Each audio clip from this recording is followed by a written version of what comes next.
पद पे रहता है उसका विरोध स्वाभाविक है। जो 5 साल पद पे रहा तो हर आदमी जो है अपना अपना कार्य है और विरोध होता है, लेकिन अंततः चुनाव कोई निषाद जी जीते है। मैं समाजवादी पार्टी में था, सही है, लेकिन हमको राष्ट्र के हित में, देश हित में भारतीय जनता पार्टी की नीतियां अच्छी लगी। योगी जी और माननीय मोदी जी में विश्वास करते हुए मैंने भारतीय जनता पार्टी संस्था ली। आदरणीय देश के यशस्वी प्रधानमंत्री श्रीमान मोदी जी, प्रदेश के मुखिया योगी आदित्यनाथ जी से प्रभावित होकर भारतीय जनता पार्टी हम लोगों ने ज्वाइन की। अच्छाइयाँ तो तमाम हैं। जो नीतियां हैं भारतीय जनता पार्टी के, गरीबों के लिए तमाम योजनाएं केंद्र सरकार चलाती है। चूँकि वर्तमान में मैं निर्वाचित प्रधान हूं, तो धरातल पे जो नीतियां, जो योजनाएं आ रही हैं, इससे लग रहा है भारतीय जनता पार्टी ने अच्छा काम किया समाज में। गरीबों के उत्थान के लिए तमाम योजनाएं चलाई, इसलिए मैंने भारतीय जनता पार्टी संस्था ली। घटना ये सब जो है, ये थोड़ा सा समाज में भी और क्षेत्र में भी मैसेज अच्छा नहीं जाता है। ये नीति, ये व्यवस्था जो है प्रशासन की होती है। शासन स्तर से लोग, जो अधिकारी होते हैं, अधिकारियों के ऊपर होता है कि चुनाव कैसे कराएं। मुख्यमंत्री बैठ के चुनाव तो कराएंगे नहीं, सांसद और विधायक चुनाव परीक्षा कराने जाएंगे। ये काम प्रशासन, डीएम का, एसडीएम का, कलेक्टर का होता है। अब उसमें कुछ गलतियां उनके द्वारा की गई होंगी जिससे परीक्षा पेपर लीक हुआ है। एक पेपर तो लीक नहीं हुआ, कई पेपर लीक हुए। कमियां और बार बार ये कमियां क्या दिखाता है? नहीं, कमियां जैसे बार बार नहीं आई हैं, कुछ इसमें षड्यंत्र किया गया, जिससे इसमें कुछ हो सकता है जो अधिकारी उसमें संलिप्त रहे हों, दूसरी मानसिकता के हों, सरकार को बदनाम करना चाह रहे थे। इस टाइप में देखते हुए हो सकता है पेपर तो ये कह रहे हैं कि सरकार लोगों को रोजगार देना ही नहीं चाहती, जिसके कारण पर्चा आउट करा के नहीं। देखिए, रोजगार सरकार युवाओं को नहीं देना चाहती है। अगर 14 साल से केंद्र में भारतीय जनता पार्टी की सरकार है, ऐसा तो है नहीं रोजगार नौजवानों को नहीं मिला। रोजगार मिला। अगर बेरोजगारी इतनी चरम सीमा पे होती तो हम लोग गांव में काम कराते हैं, मजदूर नहीं मिलते हैं काम करने के। नमस्कार, आप देख रहे हैं SMP News 24 और मैं हूं शैलेंद्र मणि त्रिपाठी। आज हमारे साथ बसपा के पूर्व नेता और अशोक चौधरी हैं, जिन्होंने भारतीय जनता पार्टी ज्वाइन की है। अब आज इनसे बातचीत करते हैं कि क्या मामला रहा, इन्होंने बसपा छोड़ के भारतीय जनता पार्टी ज्वाइन किया है। आदरणीय देश के यशस्वी प्रधानमंत्री श्रीमान मोदी जी, प्रदेश के मुखिया योगी आदित्यनाथ जी से प्रभावित होकर भारतीय जनता पार्टी हम लोगों ने ज्वाइन किया। असल में देखा जा रहा है लोकसभा चुनाव चल रहा है, ऐसे में हाल ही में आपने छोड़ा है। इसके पहले आपको ऐसा नहीं लगा था कि हम बसपा को छोड़ करके भाजपा ज्वाइन कर लेना चाहिए? देखिए, पार्टियां सभी होती हैं, अच्छी होती हैं, सबका अपना अपना एजेंडा होता है, लेकिन जब कुछ मार्ग से भटक जाते हैं तो ये सब फैसले लेने पड़ते हैं। तो क्या बसपा अपने मार्ग से भटक गई है? अब जो हालात है वो सभी को पता है और ये सभी जान ही रहे हैं क्या हो रहा है। लोग कहते हैं कि बसपा भी भारतीय जनता पार्टी के साथ मिलकर ही काम कर रही है, भारतीय जनता पार्टी के प्रत्याशी को जिताने के लिए वो अपने नहीं, जिताने के लिए नहीं, सब लोग अपना अपना एजेंडा है, काम है, वो कर रहे हैं। और रोज रोज टिकट कटना, ये सब जो है, ये थोड़ा सा समाज में भी और क्षेत्र में भी मैसेज अच्छा नहीं जाता है।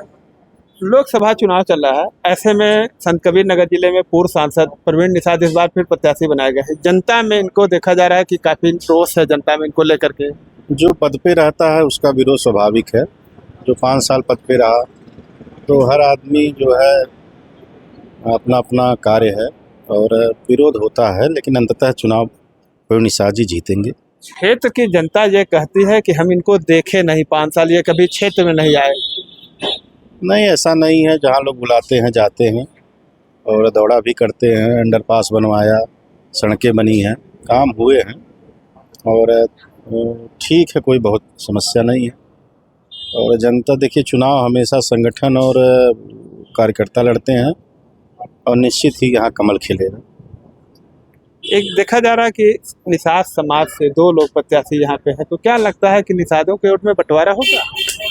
अब दोनों हैं तो बंटवारा कुछ ना कुछ तो होना ही, ये स्वाभाविक है, लेकिन हमेशा फ़ायदा उस पार्टी को रहता है जो सत्ता और सरकार में रहती है।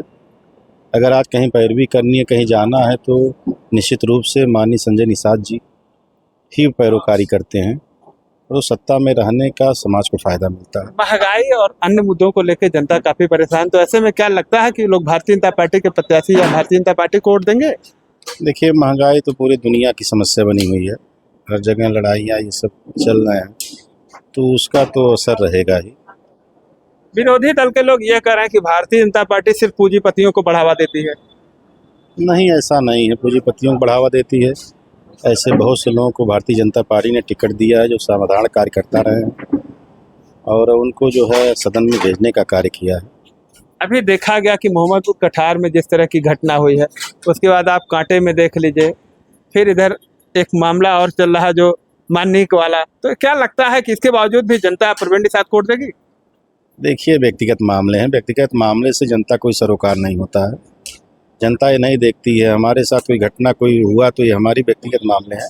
व्यक्तिगत मामले अलग होते हैं, पार्टी के मामले अलग होते हैं, तो इससे कोई फर्क नहीं पड़ने वाला है। मोहम्मदपुर कठार में जो घटना हुई है उसको लेके क्या कहेंगे? मोहम्मदपुर कठार की घटना के बारे में अब मैं तो वहाँ था नहीं, लेकिन ठीक है, अब समय परिस्थिति कैसी रही होगी, जैसा रहा होगा परिस्थिति। सोशल मीडिया के माध्यम से आप सारी चीजें देखे होंगे, उसके बाद किस नतीजे पहुंचे?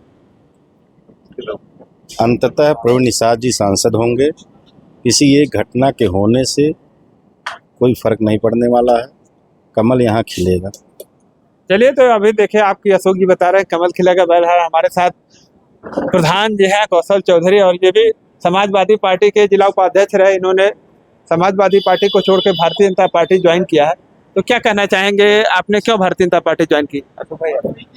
देखिए, दल की जो नीतियां होती हैं, मैं समाजवादी पार्टी में था सही है, लेकिन हमको राष्ट्र के हित में, देश हित में भारतीय जनता पार्टी का नीतियां अच्छी लगी। योगी जी और माननीय मोदी जी में विश्वास करते हुए मैंने भारतीय जनता पार्टी संस्था ली। ऐसा क्या लगा, कौन सी नीति आपको अच्छी लगी कि आपने समाजवादी पार्टी छोड़ के भारतीय जनता पार्टी ज्वाइन कर? देखिए, अच्छाइयाँ तो तमाम हैं। जो नीतियां हैं भारतीय जनता पार्टी के, गरीबों के लिए तमाम योजनाएं केंद्र सरकार चलाती है। चूँकि वर्तमान में मैं निर्वाचित प्रधान हूं, तो धरातल पे जो नीतियां, जो योजनाएं आ रही हैं, इससे लग रहा है भारतीय जनता पार्टी ने अच्छा काम किया समाज में। गरीबों के उत्थान के लिए तमाम योजनाएं चलाई हैं, इसलिए मैंने भारतीय जनता पार्टी संस्था ली है। अभी आपने देखा कि उत्तर प्रदेश में कई परीक्षाएं हुई हैं और सारी परीक्षाओं का लगभग पर्चा आउट हो चुका है। ऐसे में क्या लगता है कि युवा और जनता इनके साथ जाएगी? देखिए, सरकार किसी की भी हो, ये नीति, ये व्यवस्था जो है प्रशासन की होती है। शासन स्तर से लोग, जो अधिकारी होते हैं, अधिकारियों के ऊपर होता है कि चुनाव कैसे कराएं। मुख्यमंत्री बैठ के चुनाव तो कराएंगे नहीं, सांसद और विधायक चुनाव परीक्षा कराने जाएंगे। ये काम प्रशासन, डीएम का, एसडीएम का, कलेक्टर का होता है। अब उसमें कुछ गलतियां उनके द्वारा की गई होंगी, जिससे परीक्षा पेपर लीक हुआ है। एक पेपर तो लीक नहीं हुआ, कई पेपर लीक हुए, कमियां और बार बार ये कमियां क्या दिखाता है? नहीं, कमियां जैसे बार बार नहीं आई हैं, कुछ इसमें षड्यंत्र किया गया, जिससे इसमें कुछ हो सकता है जो अधिकारी उसमें संलिप्त रहे हों, दूसरी मानसिकता के हों, सरकार को बदनाम करना चाह रहे थे, इस टाइप में देखते हुए हो सकता है पेपर तो ये कह रहे हैं कि सरकार लोगों को रोजगार देना ही नहीं चाहती, जिसके कारण पर्चा आउट करा के रही है। नहीं, देखिए, रोजगार सरकार युवाओं को नहीं देना चाहती है। अगर 14 साल से केंद्र में भारतीय जनता पार्टी की सरकार है, ऐसा तो है नहीं रोजगार नौजवानों को नहीं मिला है, रोजगार मिला। अगर बेरोजगारी इतनी चरम सीमा पे होती तो आप, हम लोग गाँव में काम कराते हैं, मजदूर नहीं मिलते हैं काम करने के लिए, बेरोजगारी कहाँ है? मनरेगा में मजदूर नहीं मिल रहा है, लोग घरों पे तो जाके काम करते हैं। 500 रुपए में, मनरेगा में 250-300 रुपए मिलता है, जिसके कारण लोग मजदूरी नहीं करना चाहते हैं। नहीं, ऐसी बात नहीं है। देखिए, मजदूरी जब जो लोग करने जाते हैं, जैसे जहाँ दाम उनको अधिक मिलेगा वहाँ लोग जाएंगे मुँह। और सरकार की योजना है, मनरेगा मजदूर को 237 रुपया पर डे दिया जाता है। मानते हैं ना आप इस बात को कि मनरेगा मजदूरी कम है, जिसके कारण मजदूर नहीं मिल रहा है? नहीं, ये इसमें हम वर्तमान में सरकार तो आप खुद ही कह रहे हैं कि जहाँ ज्यादा पैसे पाएंगे वहाँ मजदूर जाएंगे, जहाँ मनरेगा में कम है। जी, हम इस तो सरकार से मांग, अगर पुनः और सरकार बनती है तो हम केंद्र सरकार से मांग करेंगे मनरेगा मजदूरों को कम से कम पर डे का 500 रुपये दिया जाए। क्या लगता है सरकार बन पाएगी? जिस तरह से पीडीए काफी हावी है, ऐसे में क्या लगता है आपको? देखिए, पीडीए के बारे में बहुत कुछ नहीं कहना चाहता हूँ, क्योंकि ये डिबेट है, मंच है, नहीं मैं बोलूँगा उसमें। लेकिन देखिए, ये 100% जान लीजिए, उत्तर प्रदेश, हिंदुस्तान में एनडीए की ही सरकार बनेगी। इंडिया बहुत बाहर है सरकार बनाने में। क्या लगता है जिस तरह से मोदी जी 400 का पार नारा लगा रहे हैं, फिर पूरा हो पाएगा? ये 100% सत्य है। 400 पार भारतीय जनता पार्टी जाएगी, एनडीए गठबंधन जाएगा। चलिए, बहुत बहुत धन्यवाद। तो अभी आपने देखा कि हमारे साथ बसपा के पूर्व नेता अशोक चौधरी और समाजवादी पार्टी के पूर्व नेता कौशल चौधरी से इन लोगों से बातचीत की है। इन लोगों ने बताया कि इन लोगों ने क्यों पार्टी छोड़ करके भारतीय जनता पार्टी ज्वाइन की है और इसके साथ इन्होंने भारतीय जनता पार्टी के नीतियों को भी बताया है। इनकी बात पे आप लोग कमेंट करके अपनी राय जरूर दें। मिलते हैं नई खबर के साथ नई वीडियो में, तब तक के लिए नमस्कार।